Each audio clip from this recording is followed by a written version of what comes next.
بسم اللہ الرحمن الرحیم رب اشرح لی صدری ویسر لی امری واحلل عقدۃ من لسانی یفقہوا قولی رضیت باللہ ربا وبالاسلام دینا وبمحمد صلی اللہ علیہ وسلم نبیا ورسولا اللہ اکبر اللہ اکبر اللہ اکبر لبیک لبیک لبیک یا رسول اللہ صلی اللہ علیہ وسلم الحمدللہ رب العالمین والصلاة والسلام على خاتم النبیین سید الرسل وخاتم المعصومین وعلى آلہ واصحابہ اجمعین اما بعد فاعوذ باللہ من الشیطان الرجیم بسم اللہ الرحمن الرحیم محمد رسول اللہ صدق اللہ العظیم وصدق رسوله النبی الکریم الامین ان اللہ وملائکتہ یصلون علی النبی یا ایہا الذین آمنوا صلوا علیہ وسلموا تسلیما الصلاة والسلام علیکہ یا سیدی یا رسول اللہ وعلی آلک واصحابک یا سیدی یا حبیب اللہ الصلاة والسلام علیکہ یا سیدی یا خاتم النبیین وعلی آلک واصحابک یا سیدی یا خاتم المعصومین مولا صلی وسلم دائما ابدا علی حبیبک خیر الخلق کلہم خدایا بحق بنی فاطمہ کہ برقول ایماں کنی خاتمہ اگر دعوتم رد کنی ور قبول منو دستو دامان آل رسول صلی اللہ علیہ وسلم اللہ تبارک و تعالی جل جلالہ وعم نوالہ واتم برہانہ وعظم شانہ وجل ذکرہ وعز اسمہ کی حمد و ثنا اور حضور سرور کائنات مفخر موجودات زینت بزم کائنات دستگیر جہاں غم گسار زماں سید سروراں حامی بے کساں قائد المرسلین خاتم النبیین احمد مجتبی جناب محمد مصطفیٰ صلی اللہ علیہ وآلہ واصحابہ وبارک وسلم کہ دربار گہربار میں ہدیہ درود و سلام عرض کرنے کے بعد السلام علیکم ورحمۃ اللہ وبرکاتہ۔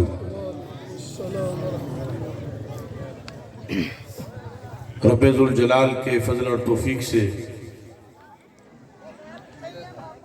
محفل میلاد مصطفیٰ صلی اللہ علیہ وسلم اور سنی کانفرنس کے اس اجتماع میں ہم سب کو شرکت کی سعادت حاصل ہو رہی ہے۔ حضرت پیر سید ظہیر سلطان شاہ صاحب، پیر سید عامر سلطان شاہ صاحب، پیر سید محمد محبوب سلطان شاہ صاحب، پیر سید محمد صدیق شاہ صاحب اور دیگر سادات کرام رونق افروز ہیں۔ محمد ندیم صاحب اور دیگر احباب کی طرف سے یہ نہایت ہی خوبصورت بزم سجائی گئی ہے اور رات کا ایک حصہ طویل وقت گزر جانے کے باوجود اللہ کے فضل سے آپ حضرات بڑے ذوق و شوق سے جلوہ گر ہیں۔ میری دعا ہے خالق کائنات جل جلالہ ہم سب کی یہ حاضری اپنے دربار میں قبول فرمائے۔ آواز سب کو صحیح آ رہی ہے؟ چند ضروری باتیں اس متبرک وقت میں آپ حضرات سے کرنا چاہتا ہوں کہ ہم اہل سنت و جماعت اللہ کے رسول حضرت محمد مصطفیٰ صلی اللہ علیہ وسلم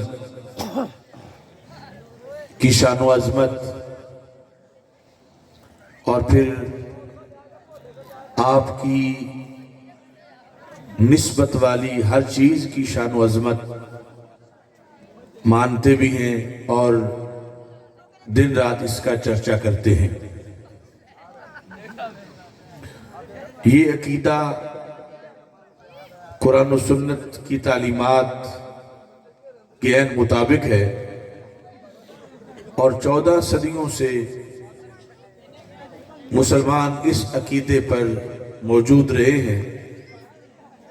یہ ہماری خوش بختی ہے کہ ہمیں رب ذوالجلال نے اہل سنت و جماعت کا عقیدہ عطا فرمایا ہے۔ اس سلسلہ میں سید عالم نور مجسم شفیع معظم صلی اللہ علیہ وسلم کے پیکر پر نور کے لحاظ سے جس چیز کی نسبت بھی آپ کے مقدس جسم کو میسر آئی وہ چیز رحمت بن گئی، اس کو بھی اللہ نے مشکل کشائی اور حاجت روائی کا منصب عطا فرما دیا۔ صحیح بخاری شریف میں 4 بار یہ حدیث موجود ہے کہ ہمارے آقا صلی اللہ علیہ وسلم تشریف فرما تھے، ایک با پردہ خاتون آئیں اور انہوں نے رسول پاک صلی اللہ علیہ وسلم کو ایک چادر کا تحفہ پیش کیا اور کہنے لگی نسجتھا بیدی کہ یا رسول اللہ صلی اللہ علیہ وسلم یہ میں نے اپنے ہاتھوں سے یہ چادر تیار کی ہے اور یہ میری عقیدت ہے کہ میں چاہتی ہوں کہ آپ یہ چادر قبول کر لیں اور اپنے اوپر اوڑھ لیں۔ یہ اس صحابیہ کی خوش بختی تھی کہ رسول اکرم صلی اللہ علیہ وسلم نے وہ چادر قبول بھی کی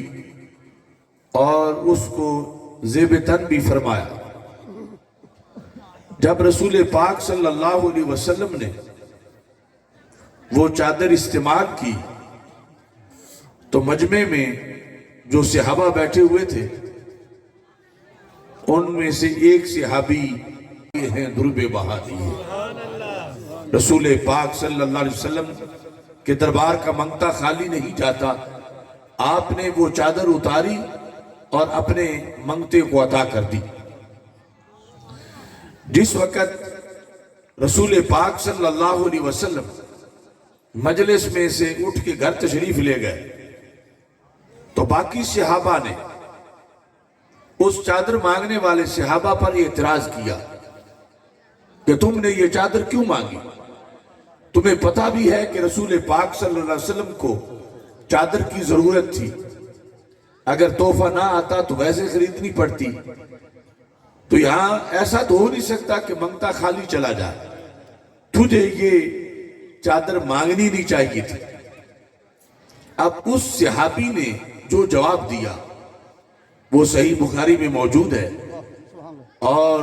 مسلک اہل سنت کی پہچان ہے۔ صحابی کہنے لگے رجوت برکاتها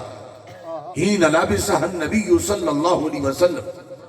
لعلی اکفن فیہا۔ اب یہ صحابی ہیں، یہ ان پڑھ نہیں، یہ توہم پرست نہیں بلکہ توحید پرست ہیں۔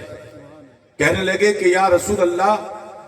رسول پاک صلی اللہ علیہ وسلم کے صحابہ سے کہا رجوت برکاتها، میں نے یہ چادر برکت کے لیے مانگی، لعلی اکفن فیہا، برکت کہاں فائدہ دے گی کہ جب میری روح نکلے گی مجھے اس چادر کا کفن پہناؤ گے، قبر ٹھنڈی رہے گی۔ اب دیکھیے، قبر وہ جگہ ہے جہاں امریکہ جیسی ہزاروں حکومتیں بھی ٹھنڈک کا بندوبست نہیں کر سکتی، قبر میں کوئی ریلیف نہیں دے سکتا، مگر نبی اکرم نور مجسم شفیع معظم صلی اللہ علیہ وسلم اتنے فیض بار ہیں، اتنا کرم آپ کا تیز ہے کہ جو چادر کچھ وقت کے لیے ہمارے آقا صلی اللہ علیہ وسلم کے جسم سے لگی، صحابی نے اسے بعد از وصال بھی اپنے لیے مشکل کشا بھی مانا ہے، حاجت روا بھی مانا ہے۔ جس وقت یہ جواب صحابہ نے سنا تو ان میں سے کوئی بھی ایسا نہیں تھا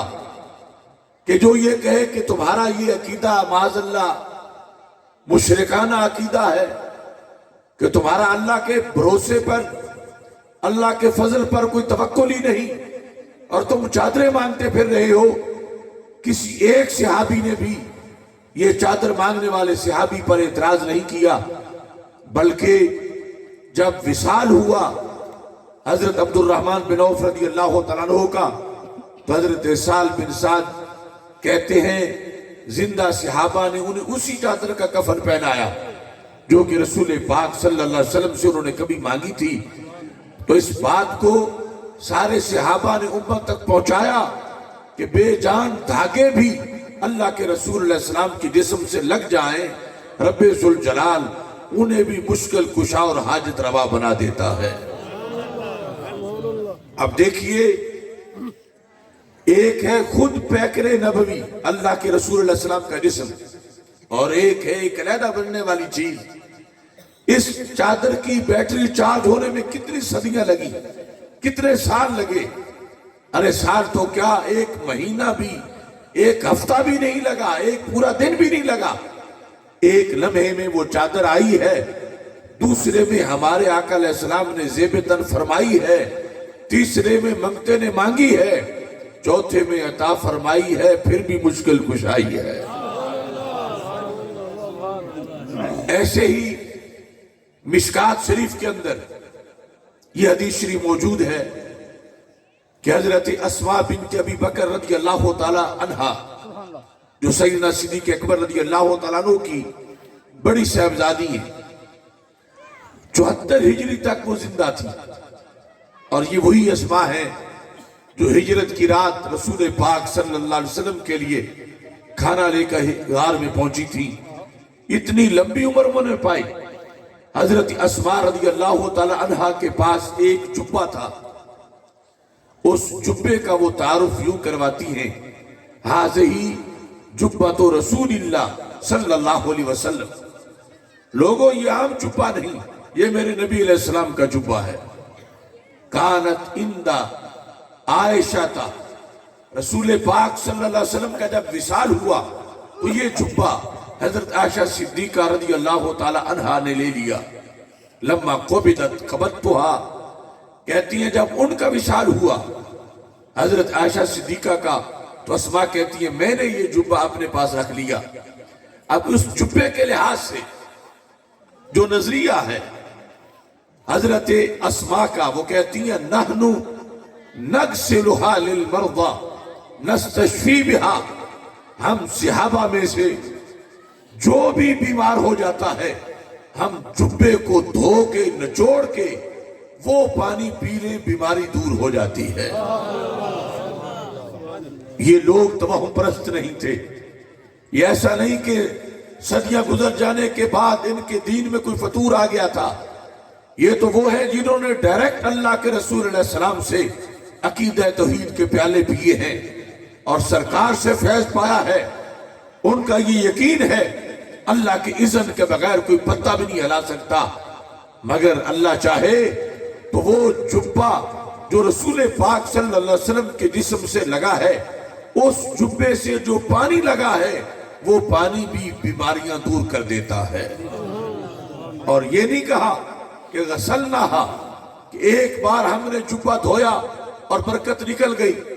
نحن نغسلھا کا مطلب یہ ہے کہ اگر ہم نے دن میں 5 بار دھویا تو 5 بار شفا پائی، 500 بار دھویا تو 500 بار شفا پائی۔ نحن نغسلها للمرضى، مرضى مریض کی جمع ہے کہ ہم دھوتے ہی اس کو بیماروں کے لیے ہیں، نستشفی بہا، اس سے شفا چاہتے ہیں۔ تو آج اہل سنت و جماعت اللہ کے محبوب حضرت محمد مصطفیٰ صلی اللہ علیہ وسلم کے لحاظ سے جو عقیدہ رکھتے ہیں، یہ وہی عقیدہ ہے جو قرون اولیٰ کے مسلمانوں کا ہے، اور یہ وہی عقیدہ ہے جو خود ہمارے آقا صلی اللہ علیہ وسلم نے اپنے صحابہ و اہل بیت رضی اللہ تعالی عنہما کو عطا فرمایا۔ بخاری مسلم میں یہ حدیث بھی موجود ہے، حضرت عثمان بن عبداللہ بن موہب رضی اللہ تعالی عنہ کہتے ہیں کہ ارسلنی اہلی الی ام سلمہ بقدح من ماء، کہتے ہیں کہ مجھے میرے گھر والوں نے پانی کا پیالہ دے کر ام المومنین حضرت ام سلمہ رضی اللہ تعالی عنہا کے پاس بھیجا۔ ام سلمہ، حضرت ام سلمہ رضی اللہ تعالی عنہا وہ زوجہ ہے ہمارے آقا علیہ السلام کی کہ ساری ازواج میں سے آخر میں ان کا وصال ہوا۔ تو حضرت عثمان بن عبداللہ کہتے ہیں جو بھی بیمار ہوتا تھا ان کے پاس پانی کا پیالہ لے کر جاتا تھا اور وہ اس کا علاج کرتی تھی۔ یہ صحابہ جہاں کہیں تھے، اگر وہاں اللہ کو پکارتے تو یقیناً اللہ کا فضل شامل حال ہو جاتا، مگر وہ بتا رہے تھے کہ اللہ کے رسول علیہ السلام کے جو تبرکات ہیں ان میں جو فضل ہے وہ بھی خدا کا عطا کردہ ہے، اور اس سے شفا پانا یہ اللہ کے فضل سے ہی شفا پانا ہے۔ بیمار کان اذا اصاب الانسان عین او شیء، حدیث میں ہے جس سے نظر لگتی تھی،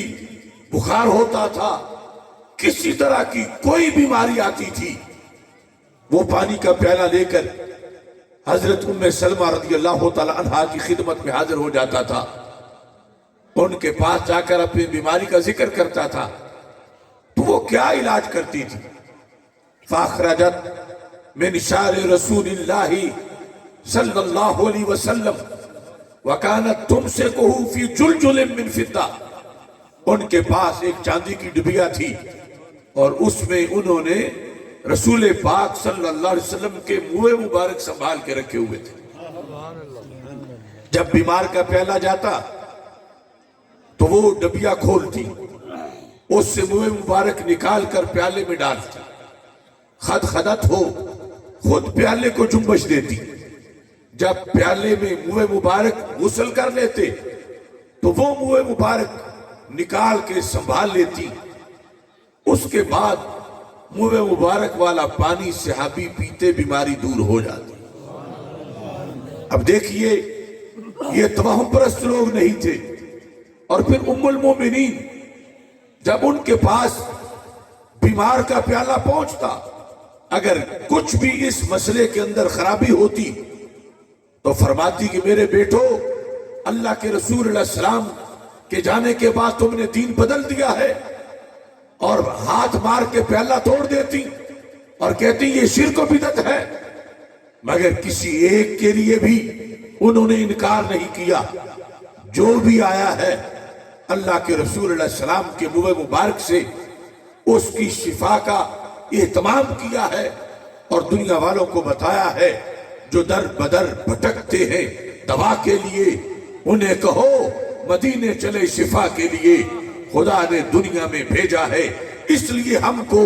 کہ زیست وقف ہو نام مصطفیٰ کے لیے۔ اس حدیث میں یہ مسئلہ بھی بالکل عیاں ہے کہ جب حضرت ام سلمہ رضی اللہ تعالی عنہ سرکار کے منہ مبارک سنبھال کے رکھ رہی تھی تو قیامت تک کے بیٹوں کو یہ سبق دے رہی تھی کہ کبھی بھی رسول پاک صلی اللہ علیہ وسلم سے برابری کا اور ہمسری کا دعویٰ نہ کرنا۔ تمہارے بال کوڑے کے ڈھیروں پہ ملتے ہیں اور ان کے منہ مبارک چاندی کی ڈبیا میں سنبھالے جاتے ہیں، تمہارے بالوں سے